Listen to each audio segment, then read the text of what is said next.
تو یہ عنوان سیدنا فاروق اعظم رضی اللہ تعالی عنہ کا عنوان ہے۔ علماء کرام فرماتے ہیں سیدنا فاروق اعظم رضی اللہ تعالی عنہ کی ہستی وہ ذات ہے کہ تمام صحابہ کرام رسول اللہ صلی اللہ علیہ وسلم کے مرید ہے۔ مرید کا معنی ارادہ رکھنے والے، جس کی طرف رجحان ہو، تابع فرمان ہو، مرید ہے۔ لیکن سیدنا فاروق اعظم رضی اللہ تعالی عنہ مراد رسول، چاہت رسول ہے صلی اللہ علیہ وسلم۔ تمام صحابہ کرام وہ ہیں کہ جن کو اسلام کی ضرورت تھی۔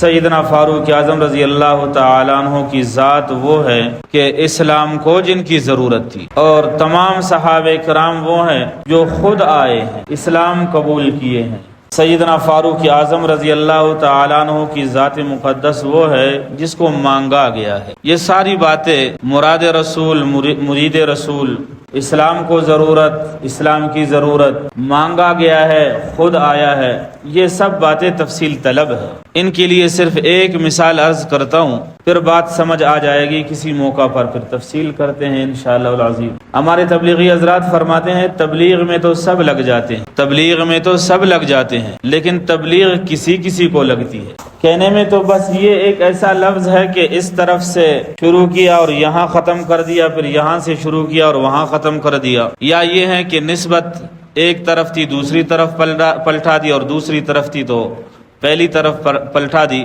مگر جو لوگ غور کرنے والے ہوتے ہیں یہ بڑے الفاظ ہوتے ہیں، بہت پرمغز الفاظ ہوتے ہیں، بااثر الفاظ ہوتے ہیں کہ تبلیغ میں تو سب لگ جاتے ہیں، مگر تبلیغ کسی کو لگ جاتی ہے، پھر وہ بے چین کرتا ہے۔ دنیاوی زندگی میں پھر سکون نہیں آتا جب تک کہ یاد الہی نہ ہو، جب تک کہ اللہ کی بڑائی کسی کے سامنے بیان نہ کرے، جب تک کہ تبلیغ کا کوئی نہ کوئی کام کسی نہ کسی وقت نہ کرے، تب تک اسے چین اور سکون نہیں آتا۔ جس طرح کہ چند دن پہلے ایک خط میرے پاس آیا، اس میں ایک عورت نے رسول اللہ صلی اللہ علیہ وسلم کو اور سیدہ فاطمہ رضی اللہ تعالی عنہا کو خواب میں دیکھا تھا۔ تو اس نے بتایا کہ اس خواب کے بعد مجھے دنیا کی باتیں بالکل پسند نہیں آ رہی تھی۔ ہمہ وقت یہی سوچتا کہ یہ خواب کس طرح، وہ الفاظ کس طرح، وہ آواز کس طرح کہتے، اٹھتی بیٹھتی جاتی رکتی، جیسا بھی کرتی تو یہ خواب مجھے خیال میں آتا اور مجھے باقی باتیں بالکل پسند نہ آتی۔ اس پیغام میں یہ بات بھی تھی کہ ان دنوں ایک شادی تھی، مگر میرا جی نہیں چاہ رہا تھا کہ میں شادی پہ جاؤں، لیکن رشتہ داروں کی ناراضگی سے بچنے کی خاطر میں شادی پہ تو گئی، لیکن وہاں موجود میں نہیں تھی۔ تو یہ اس طرح کی چیزیں ہیں کہ سیدنا فاروق اعظم رضی اللہ تعالیٰ عنہ مراد رسول ہے۔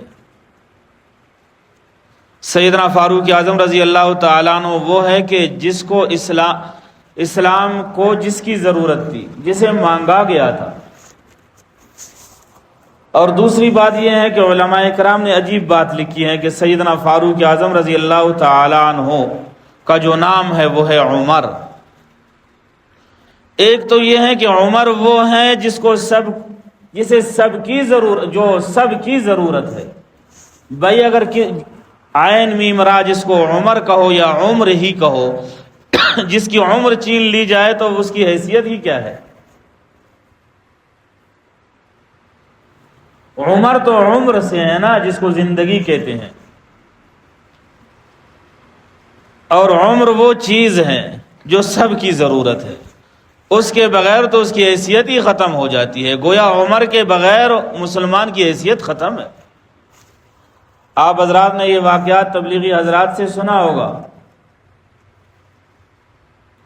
کہ گھر کا بڑا آدمی، کمانے والا، سب کچھ جی جان لگا کے گھر کو پالنے والا، جب دنیا سے رخصت ہوا اور وقت بے موقع تھا، لوگوں نے یہی خیال کیا کہ میت فی الحال گھر میں رہیں، صبح کو دفنا دیتے ہیں۔ تو سب سے پہلے بیوی نے کہہ دیا کہ اب اس کو یہاں نہ رکھو، میرے بچے ڈر جاتے ہیں۔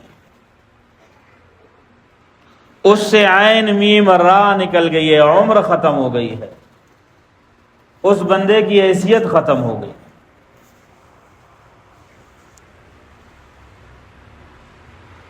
تو یہ عمر یا عمر رضی اللہ تعالی عنہ سب کی ضرورت ہے،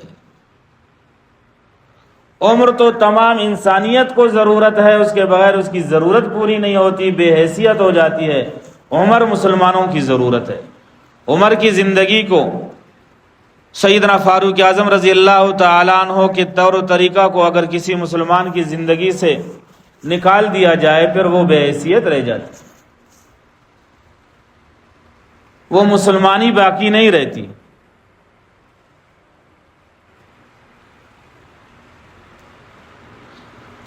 پھر اس مسلمان کی زندگی سے شرم و حیا ختم ہو جاتی، اس لیے کہ فاروق اعظم باغیرت آدمی تھا۔ تو علماء فرماتے ہیں کہ عمر کا جو نام ہے وہ عین میم را سے بنا ہے۔ عین، عمر کا عین علی سے ہے، عمر کا میم محمد سے ہے، عمر کا را رب سے ہے۔ علی، محمد اور رب، اس کا مطلب یہ ہے کہ عمر علی کا انتخاب ہے، پسندیدہ بندہ ہے۔ عمر محمد صلی اللہ علیہ وسلم کا انتخاب ہے، اس نے پسند فرمایا ہے۔ عمر رب کا انتخاب ہے، رب نے اسے پسند فرمایا ہے۔ ارباب ذوق نے عجیب عجیب باتیں لکھی ہیں، فرماتے ہیں عمر علی کا انتخاب ہے، اسے پسند کر کے اپنی بیٹی اس کو بیاہ دی، اس کے رشتے میں دے دی۔ عمر داماد علی ہے رضی اللہ تعالی عنہما۔ عمر رسول اللہ صلی اللہ علیہ وسلم کا منتخب شدہ بندہ ہے، انتخاب ہے، پسندیدہ ہے، اس لیے کہ رسول اللہ صلی اللہ علیہ وسلم نے عمر کو مانگا ہے۔ کعبۃ اللہ کی چوکٹ کو پکڑ کر سیدنا فاروق اعظم رضی اللہ تعالیٰ کو مانگا گیا ہے، معمولی بات تھوڑی۔ سیدنا فاروق اعظم رضی اللہ تعالیٰ عنہ رب کا بھی انتخاب ہے۔ رسول اللہ صلی اللہ علیہ وسلم نے دو بندے مانگے تھے رب سے، ایک عمر بن الخطاب اور دوسرا عامر بن ہشام، جو ابو جہل کا نام ہے۔ ابو جہل کا تو مطلب یہ ہے کہ جہالتوں والا۔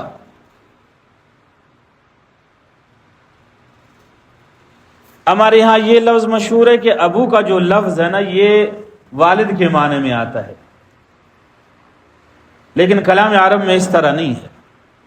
ابو کبھی والا کے معنی میں آتا ہے۔ ابو جہل کا مطلب ہوتا ہے جہالتوں والا، جاہلوں کا باپ نہیں، جاہلوں کا والد نہیں، جہالتوں والا۔ اصل میں اس کا نام تھا ابو الحکم، حکمت بری باتیں کرنے والا یا فیصلہ کرنے والا، زیرک آدمی۔ ظاہر ہے وہ اپنی قوم کا رئیس تھا، بڑا تھا، فیصلہ کرنے والا تھا، پھر عرب تھا۔ کلام عرب میں تو بلاغت و سلاست یہ چیزیں تو ہوتی ہیں، فصاحت، لیکن رسول اللہ صلی اللہ علیہ وسلم نے جب اسے فرمایا کہ یہ ابو جہل ہے، ابو حکم نہیں، ابو الحکم نہیں، ابو جہل ہے، اس کے بعد سے اب تک اور اب سے قیامت تک اسے ابو جہل ہی پکارا جائے گا، ابو الحکم کوئی نہیں کہے گا، سوائے ایک دو کے جو ناراض ہو گئے تھے کہ ابو جہل کی برسی کیوں نہیں منائی جاتی۔ چند سالوں پہلے کی بات ہے، ایک ویڈیو سامنے آئی، ایک عورت نے احتجاج کیا تھا کہ ابو جہل کی برسی کیوں نہیں منائی جاتی، پتہ نہیں ماروی سرمت تا نام کیا تھا، وہ ویڈیو کسی نے مجھے بھیجا تھا۔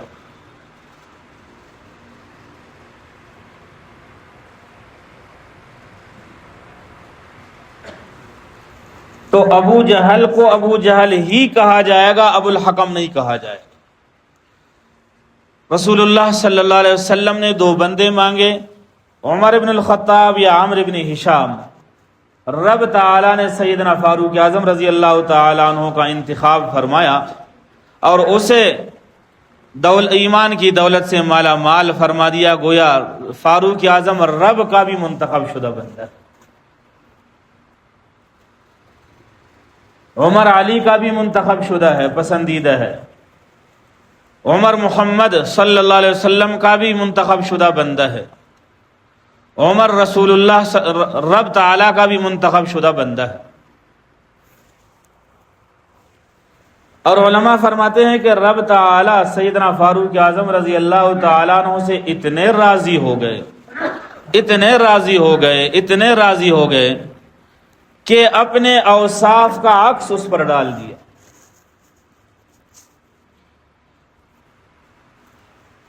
اس کا یہ مطلب ہرگز نہیں ہے کہ فاروق اعظم رضی اللہ تعالیٰ عنہ نعوذ باللہ اللہ تعالیٰ بن گیا اور خدا بن گیا، نہیں، رب تعالیٰ نے اسے ایسی توفیق دی کہ رب نے اپنے اوصاف کا عکس اس پر ڈال دیا اور پردہ اس پر ڈال دیا۔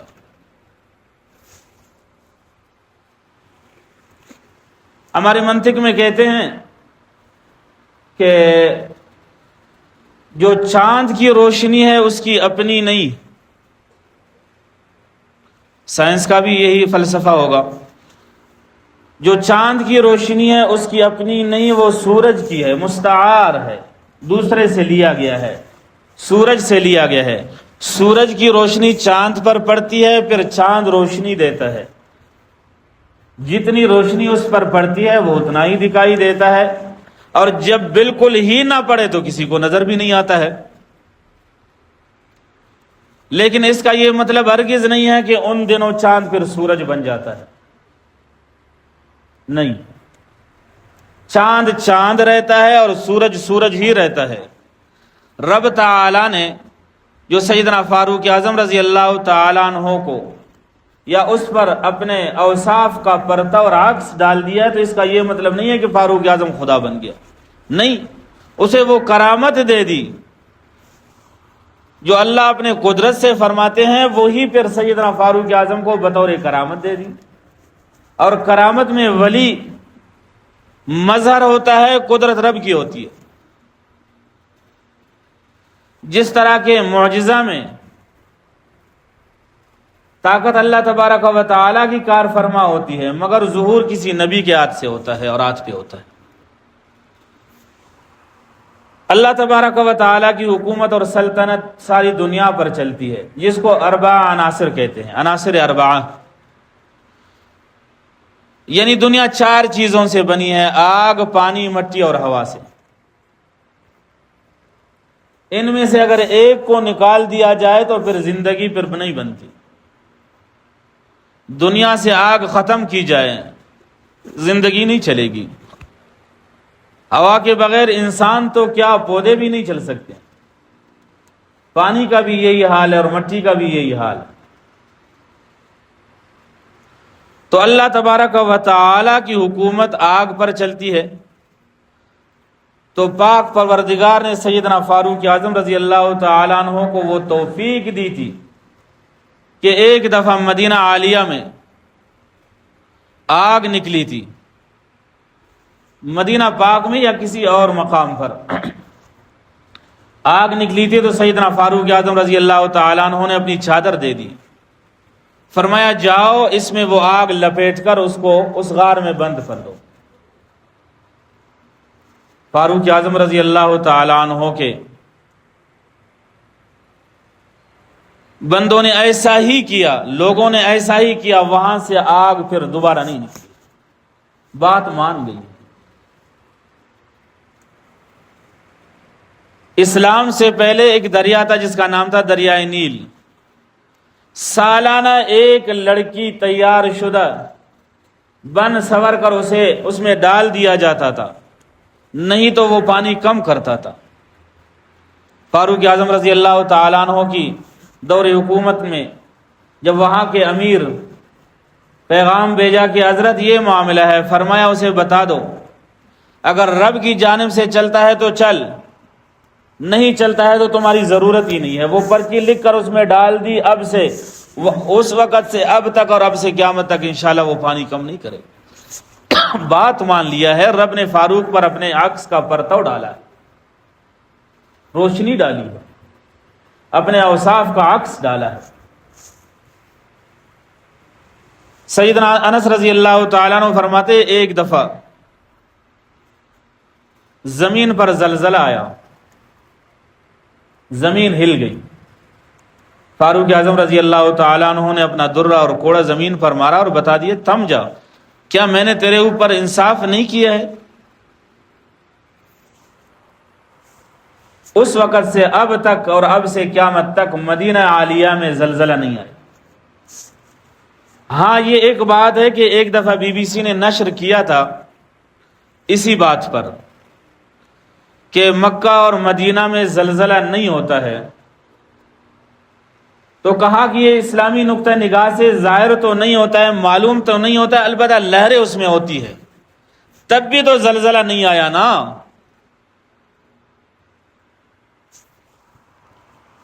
اور فاروق اعظم رضی اللہ تعالیٰ عنہ نے جب 300 میل دور ایک صحابی کو پیغام بھیجا، یعنی ہوا آواز دی یا ساریت الجبل الجبل، فون کا تو نظام تھا ہی نہیں، کسی کو پتہ ہی نہیں تھا کہ یہ بھی کوئی ایک چیز ہوگی۔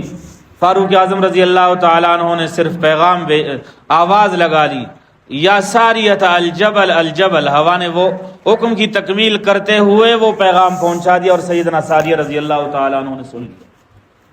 تو علماء فرماتے ہیں سیدنا فاروق اعظم رضی اللہ تعالیٰ عنہ پر اللہ تبارک و تعالیٰ نے اپنے اوصاف کا عکس ڈالا ہے، روشنی ڈالی ہے۔ طاقت اللہ کی کار فرما ہوتی ہے، مگر ظہور سیدنا فاروق اعظم رضی اللہ تعالیٰ عنہ کے جسم سے ہوتا تھا۔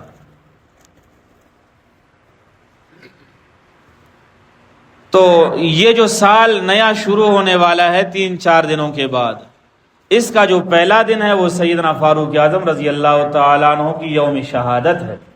اسی عنوان سے میں نے آج گفتگو کی ہے، اور رب تعالیٰ نے توفیق دی تو آئندہ بھی اس پر گفتگو ہوگی۔